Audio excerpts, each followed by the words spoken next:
Где-то сейчас фьючерсы торгуются в районе 100-102 доллара за баррель.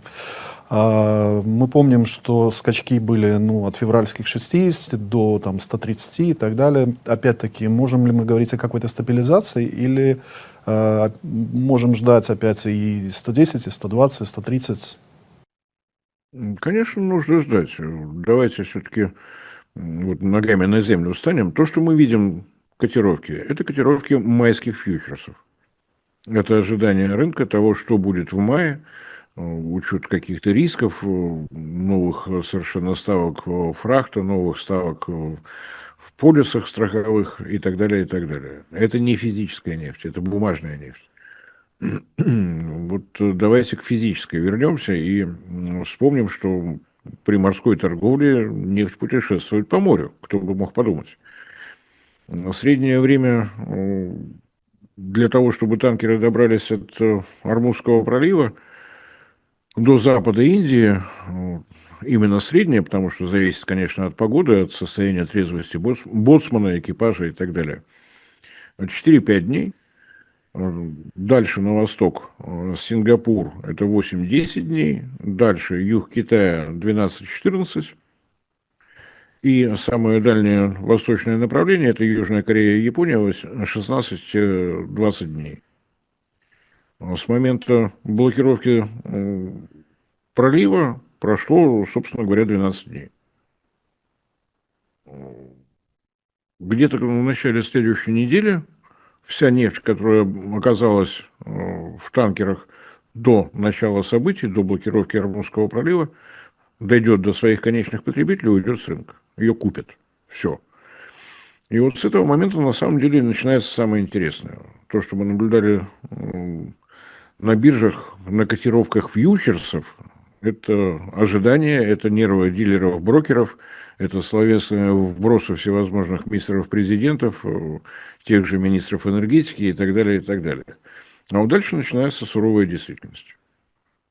Вот начиная где-то с вторника, со среды, все, нефти будет физически не хватать. Это уже совершенно другие настроения.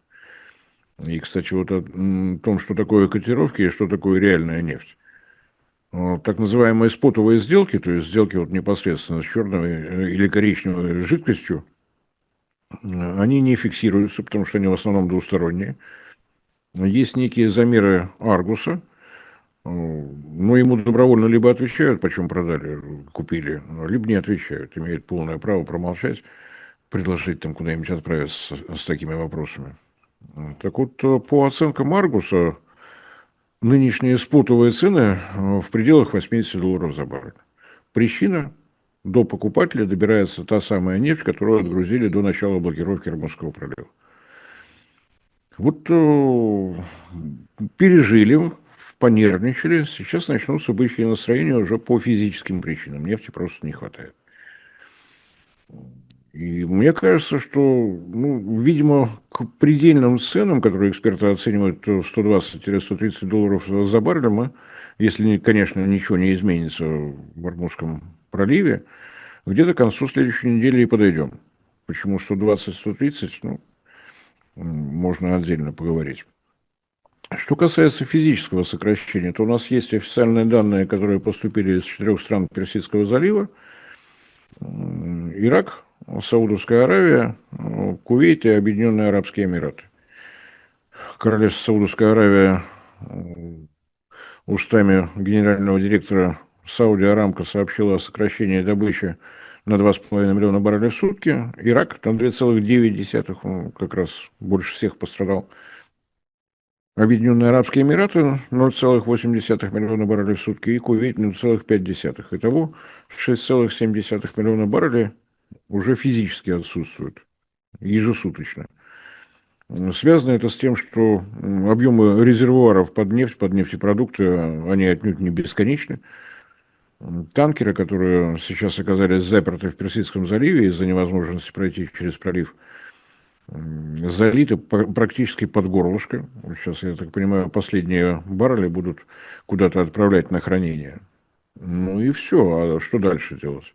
У вас нет резервуаров. Вы вынуждены останавливать хранилище. Останавливать саму добычу. И это не какой-то сиюминутный эффект. Мы совсем недавно наблюдали нечто очень похожее в Казахстане на месторождении Тенгиз. Напомню, в январе месяце были проблемы у КТК. Шеврон заявил, что на его подстанции сгорел какой-то очень важный трансформатор, поэтому останавливаем добычу. Значит, такое правдоподобное объяснение. Кто такой Шеврон? Он же не знает, что нужно какие-то там вещи в запасе держать. Трансформатор только один завод на планете выпускает, ну и так далее. Тем не менее, 26 февраля он сообщил, что трансформатор найден, установлен, начинаем восстанавливать добычу. По сообщениям с мест, с Тенгиза на 100% месторождения вышло 10 марта. Это больше месяца, потому что убрать добычу, начать добычу, это не кран на кухне повернуть, здесь надо не испортить все, что сделано, не забить скважины и так далее, и так далее. Но при этом заметьте, что Шеврон работал ну, в курортных условиях. Никто не бомбил, вся инфраструктура цела, все в полном порядке. Тем не менее, ушло больше месяца. Значит, все эти приостановки, снижение объемов добычи – это пролонгированная вещь. И даже если, там, не знаю, после дождичков в четверг Иран решит, что все, арбуз открыт, пожалуйста, ему скажут спасибо, мы скоро начнем пользоваться. Так что вот такая история. За то время, которое прошло, мы дошли до момента, когда начинается физическое исчезновение нефти с рынка. Не теоретическое, не в котировках, а вот как там, реальность, данная нам в ощущениях, или как-то так там заявляли. Так что вот момент настал. Следующая неделя будет самая интересная. В том случае, если ситуация вокруг Ормуза не изменится, нас ждут такие серьезные события. Следим. Давай порассуждаем тогда. Многие аналитики говорят о том, что вот эта блокировка Ормузского пролива, которая может продлиться, ну, как минимум еще в месяц, может быть, два, выгодна разным сторонам. Кто-то голосует, скажем так, за Иран, кто-то голосует за блок США-Израиль, кто-то говорит о странах Персидского залива, которые потом могут отыграться. На твой взгляд, как может, скажем так, финансово повлиять в будущем вот эта блокировка Ормузского пролива, кто останется в выгоде? Ну, давайте смотреть, что у нас на день сегодняшний, вот так скажем, сиюминутно.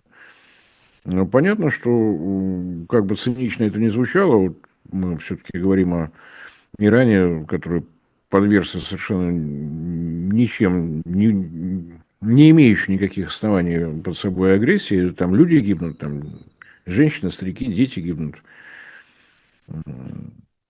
Выигрыш России сиюминутный. В том случае, если будет дестабилизирована ситуация в Иране, мы теряем не только ценного союзника, но и как партнера по многим логистическим проектам. Логистика, которая позволит связать материк Евразия без выхода в море, где действуют всевозможные военные флоты и так далее, это вещь глобальная, и терять вот это крайне невыгодно. Тем не менее, бюджет России, конечно, может только радоваться тому, что сейчас происходит. Юралс продается уже выше $80 за баррель. Это выше, чем было заложено в бюджет, соответственно, идет пополнение бюджета. Это только на пользу идет. Вопрос только в том, чтобы как можно более грамотно распорядиться вот такой дополнительной прибылью. Понимая, что она не навсегда, что это на какой-то период, значит, надо максимально аккуратно с этим обойтись. Ну, это мое личное, конечно, мнение. Я не экономист. Выигрывают ли те же Соединенные Штаты? Тут такая двоякая позиция. С одной стороны, выигрывают их нефтяные компании, о чем сказал мистер Трамп, когда он в очередной раз докладывал, что он подебил. Он заявил, что мы заработаем множество миллиардов долларов и так далее, и так далее. Но избиратели Соединенных Штатов, которые на своих автомобилях по этой стране перемещаются, считают, что он подебил. потому что цена на заправках выросла на 40% за 2 недели, ну, никому это нравиться не может. И если говорить о том, что Соединенные Штаты добывают нефть больше всех на планете, это правда, но они и потребляют больше всех на планете. И в число чистых экспортеров они так выйти и не смогли, несмотря на рост объемов добычи. Если добыча порядка 13 миллионов баррелей в сутки, то потребление порядка 19 миллионов баррелей в сутки. Да, нефти добывается много, но матушка геология распорядилась так, что на североамериканском континенте большинство месторождений легкой, сверхлегкой, если мы говорим о сланцевой добыче. Для купажа на нефтеперерабатывающих заводах нужна тяжелая. Миф о том, что огромные объемы придут из Венесуэлы и все будет в полном порядке, это только миф. Если бы не было нефтепроводов, идущих из Канады, канадская тяжелая нефть, было бы совсем сложно. Но будет ли хватать канадской тяжелой нефти, сказать сложно. То, что венесуэльской не будет хватать, ну, это, как выяснилось, теперь уже приходится признать. Несмотря на все вскрики «бури, детка, бури», детка 100 миллиардов долларов инвестировать в Венесуэлу почему-то не намерен. И о нефтяных компаниях США. Вот. Так что выигрыш весьма и весьма относительный. Про Европу все понятно, но европеец не мамонт, он не вымрет. Здесь вообще все хорошо. Ну, собственно говоря, вроде бы всех перебрали. С учетом того, что порядка 70% нефти Персидского залива уходило на азиатские рынки, они тоже в числе пострадавших. И, наверное, самые быстрые проблемы возникнут именно у Японии. Япония импортировала порядка 90% всей нефти именно из стран Персидского залива. Соответственно, вот те партии нефти, которые идут на танкерах, загруженных до блокировки Ормузского залива, вот к середине недели они до их берегов доберутся. Дальше будет сложно. На этом фоне показательное действие Китая, который уже официально запретил экспорт нефтепродуктов. Да, по оценкам экспертов, резервов, государственных резервов, коммерческих резервов на территории Китая под хранение нефти и нефтепродуктов объем такой, что им хватит где-то дней на 200, если вообще ничего не импортировать. Не стоит забывать, что у них есть собственная добыча, ее никто не отменял. Но, тем не менее, Китай предельно осторожен. Почему он осторожен? Ну, мне кажется, вчерашнее заявление Международного энергетического агентства очень точно объясняет, почему стал вот так осторожен Китай. Понятно, кто первым попал под... Давай тогда к этому заявлению о том, что страны, входящие в Международное энергетическое агентство, до июля месяца извлекут из своих стратегических запасов порядка 400 миллионов баррелей нефти. И задача удержать рынок, скажем так, от волатильности, ну, то есть чтобы цена не взлетела выше условно планируемых аналитиками 120-130 долларов за баррель. Вот на твой взгляд, насколько такая цель может быть достигнута и насколько мы говорили с тобой, да, о том, что США извлекали из стратегических запасов в прошлом году и, скорее всего, не пополнили все, что они извлекли, а как будет с остальными странами? Вот на фоне тех действий Китая. Хорошо, что у нас передача записывается именно сегодня, потому что появился полный текст вот этого сообщения от Международного энергетического агентства. Вчера это было такое короткое сообщение от 400 миллионов баррелей на протяжении 3-4 месяцев. Сейчас появилась полная раскладка. И заодно, как ни странно, удалось выяснить, что даже мистера Трампа можно поправить, хотя он свое мнение уже высказал. Было его заявление, что из стратегического резерва Соединенных Штатов будет извлечено 120 миллионов, теперь уже не 120. Подкорректировали, поскольку коллективное решение выглядит иначе. Я по странам тогда сейчас зачитаю. Соединенные Штаты в марте извлекают 60 миллионов баррелей, то есть вот прямо в текущем месяце. В апреле 50, в мае 62. Общий объем 172 миллиона баррелей. Если говорить о состоянии стратегического государственного резерва США, то на январь 2026 года было 420 миллионов. Извлекают 172. Ну, в общем-то, Я не знаю, как там будут выглядеть позиции мистера Трампа после того, что он сделает, но он уже подписал этот документ. То есть чуть ли не половина из того, что на день сегодняшний имеется, будет извлечено. Европа. В апреле 30 миллионов баррелей, в мае еще 50, и в июне 48. И Азия, в основном, разумеется, Япония и Корея, другие страны в состав мая не входят.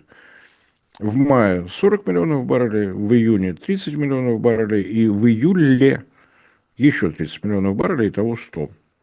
Ну, давайте еще раз смотрим. Мы – это 31 страна, причем на разных континентах, в разных частях света. И это их общая оценка о том, что раньше июля месяца ситуация вокруг Ормузского пролива не изменится. Будет по-прежнему проблемы с недостачей нефти на рынке. Это уже не рейтинговое агентство, которое сейчас пересматривает свои прогнозы стоимости, это уже более серьезные люди, прямо скажем. Отсюда становится понятным поведение Китая. Если дамы и джентльмены считают, что раньше июля, раньше августа все это не закончится, надо придержать свои нефтепродукты. Становится немножко понятнее, почему настолько активно шла электромобилизация Китая. Напомню, что до конца прошлого года действовали всевозможные государственные программы, стимулирующие и производство, и покупки электромобилей. И только вот с 1 января 2026 года там ситуация стала рыночной. То есть руководство коммунистической партии посчитало, что новый сектор экономики мы для себя вырастили, пусть теперь живет как все, он уже большой. Кто пострадал быстрее всех, у кого меньше всего резервов. Первый, как ни странно, о своих проблемах заявила Шри-Ланка. Там просто нет резервуаров под нефть. Обращу ваше внимание, что и у нас нет резервуаров под нефть, кроме тех, что создала компания «Транснефть» в портах отгрузки и на своих сортировочных станциях. Время от времени поднимается разговор о том, что необходимо создать государственный резерв. Обычно вот в такие критические моменты, когда стоимость либо резко вырастает, либо резко падает. Потом мы замолкаем на несколько лет. Может быть, в этот раз задумаемся всерьез уже. Так что ситуация надолго. Ну и когда мэр сообщает о своем решении 400 миллионов баррелей, понятно, что при всем желании в один момент это вылить нельзя.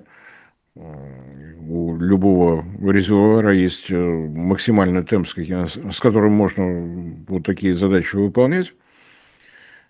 Так что вот, ну, как минимум на 4 месяца вперед уже заложились. Это связано, конечно, и с тем, что если пострадают объемы добычи, восстанавливать ее тоже придется далеко не сразу.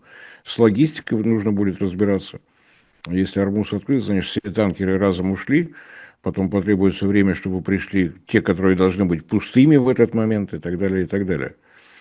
И если мы говорим о физической стоимости, вот не о котировках, а о стоимости физической нефти, здесь, конечно, надо учитывать то, что произошло со стоимостью фрахта танкеров, со стоимостью полисов на все происходящее. Этот рынок отреагировал достаточно быстро.